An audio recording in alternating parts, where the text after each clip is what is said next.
afternoon and welcome to today's video.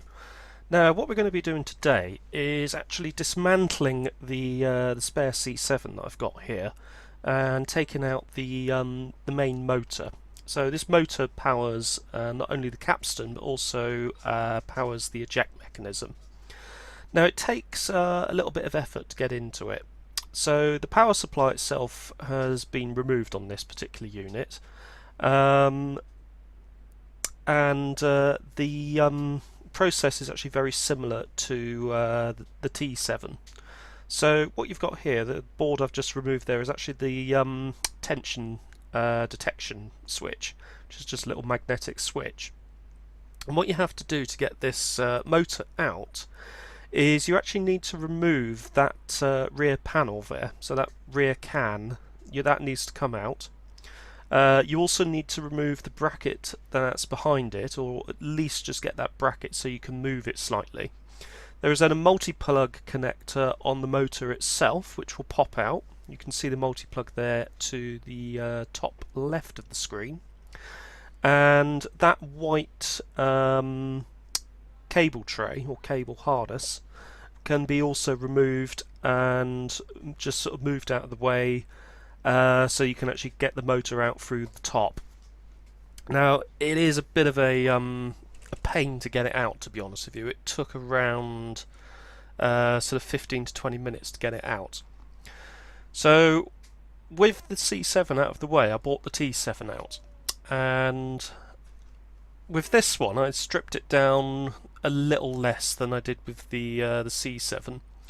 So I took the silver box off the back here. I can't remember what circuit is in there, but it's heavily shielded with RF, so it must be something that could be susceptible to interference.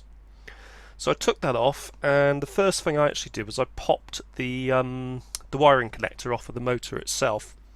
I then removed the idler on the eject mechanism. So there's a little idler on there that you sort of just move out of the way, which is what that belt goes around. And then I undid the 3 screws that hold the motor in the machine.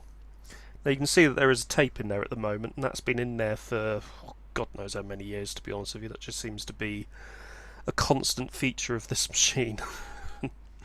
The tape actually came out in the end, but it snapped whilst coming out because there was a slight problem with the load-unload ring, which we'll go into in a moment. Now what I did when I took the 2 power connectors off the top of the motor was I tied a bit of string around one of them to denote that that was the connector that went onto, as you're looking at it from the back of the machine, the furthest away pole on the motor, or if you're looking at it from the power supply side, the right hand pole on the top of the motor. Now what I was able to do was I was able to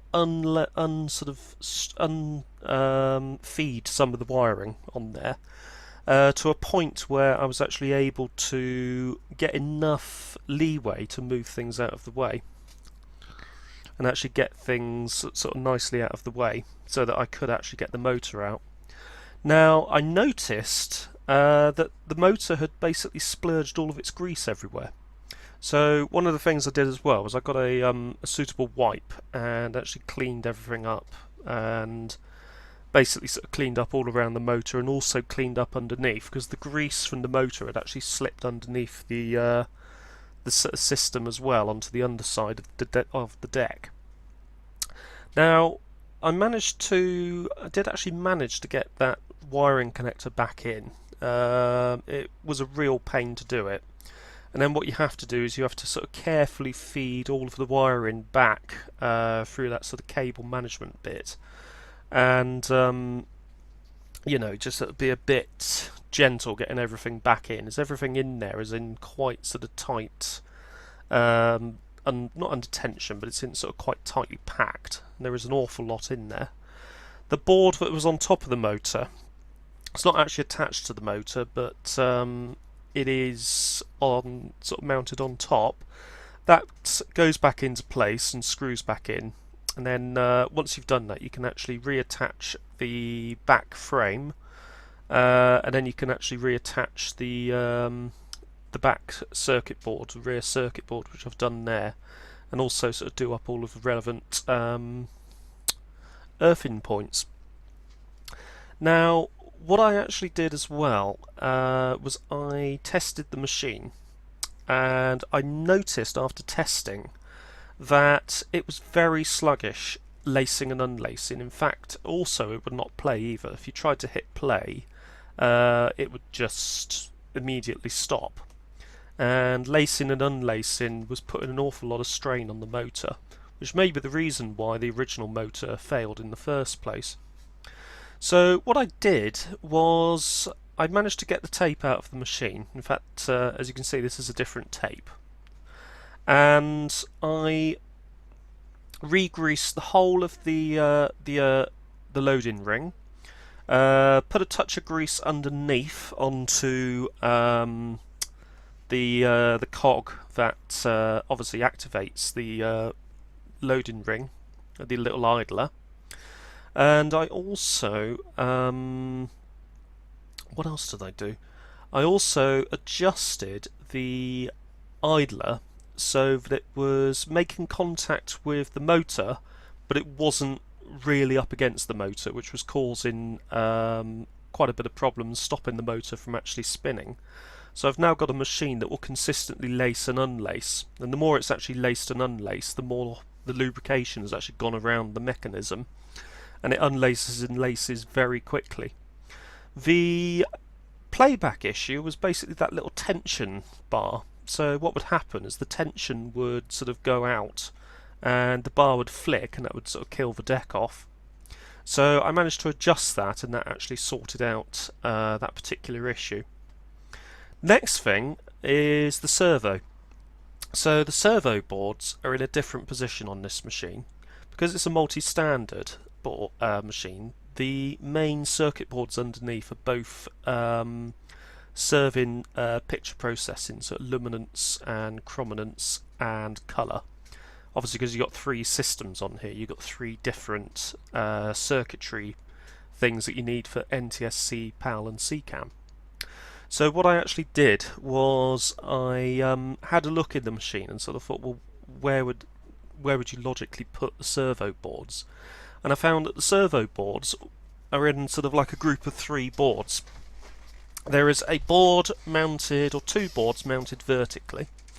That being, I think it's SV1. No, sorry, I do apologise. It's SV2. SV1 is mounted underneath the tuner module, and SV3 is mounted back to back with SV2. And they both, I think, are the servo boards. Well, I replaced the relevant Sanyo capacitors on those, and I did manage to improve things quite substantially. What I also noted is these boards, possibly due to the age, I don't know, the tracks seem to lift very easily, and there were a couple of occasions where I had to make my own circuitry by following that wire there that I'm just soldering onto one of the pins on that integrated circuit. I then basically took that, melted a bit out of the insulation, soldered that to the leg of the capacitor, and then soldered the rest of it to another component that was a little further downstream from the capacitor on the same circuit. So I managed to hopefully sort of keep things working that way. Now I did notice that there was one 0.22 microfarad Sanyo branded capacitor on one of the boards, which I didn't have a direct replacement for, so I didn't replace that one. But that is one that I do want to replace in the near future, because once I managed to get the machine reassembled, playback was a lot better. I switched to component because I was having problems with the RF output, and the playback was a lot more stable. The sound was nowhere near as warbly, but there was still a little bit of noise on the actual playback itself. It is possible that it's the recording that I had, although the thing is that recording has worked fine in the C7 and also worked fine in the number of Sanyo machines that I have. So it could either be given that I had to do some adjustments on the deck. It could be that the deck is slightly out of kilter, or there's a couple of additional capacitors that I need to replace. Now you can see I'm refitting the servo assembly there, and it was a bit of a pain getting those boards in, but the actual tuner module, that whole module is held in with 2 screws. There's one at the front and there's one near the back on the right hand side of the machine, and it was surprisingly easy to get to. So I'm just refitting this bottom board again, as it wasn't quite as flush as I would have liked it. And there's also a screw that I'd forgot to put in the top right hand side of the picture there. Once that was done, the module sat in a lot easier and a lot better, and all of the servo circuits, etc., were all back in their place, everything plugged in and ready to go. So as you can see, I tested it again on the Pi using the RF output from the Pi, and finally I tested it using the flat screen. Now you can see that there's a bit of jumping on the picture. That's because the flat screen can't quite handle the composite input. But the overall quality of the picture was much better, so I think we're nearly there with this machine. Anyway, that's it for this video. If you found that interesting, don't forget to hit like and also consider subscribing for more upcoming fascinating hobbies. Thank you very much for watching.